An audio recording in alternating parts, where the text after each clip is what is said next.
planète.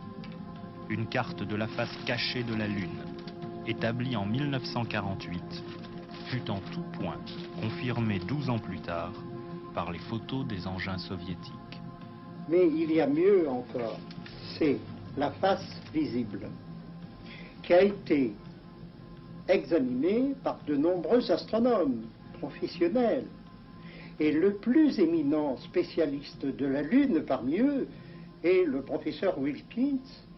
Wilkins a dit que l'on a remarqué la transformation de plusieurs cratères.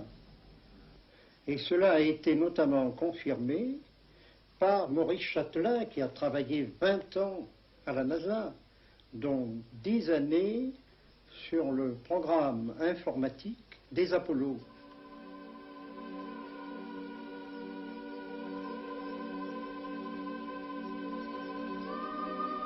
Il dit en substance que l'on a vu des lumières énormes sur la Lune,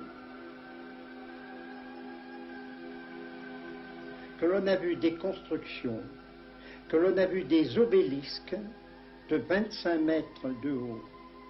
Deuxièmement, sur d'autres cratères beaucoup plus actifs que ceux du site d'Apollo 11, on a souvent prétexté des pannes de caméra, des oublis de pellicules photographiques.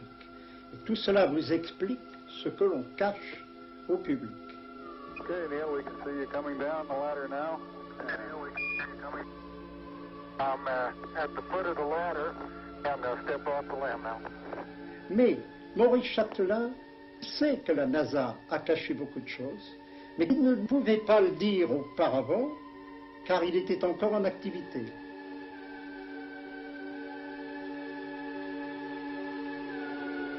Donc ça bouge là-haut. Et donc il y a une activité de génie civil. Je suis convaincu qu'il y a des extraterrestres là-haut. Mais enfin, pourquoi ignorons-nous tout cela? Ma réponse est que ce sont les gouvernements qui ont peur.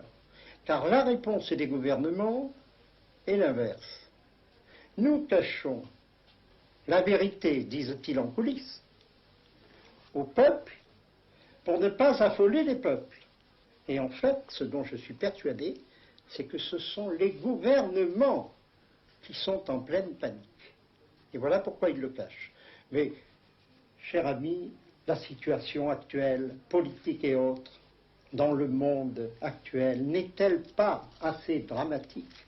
Si les gouvernants ajoutent la vérité sur ce qu'il se passe sur la Lune, dans les océans, aux Bermudes, mais les êtres ne pourraient plus jamais regarder la Lune sans avoir peur que le ciel leur tombe sur la tête, comme disaient les Gaulois.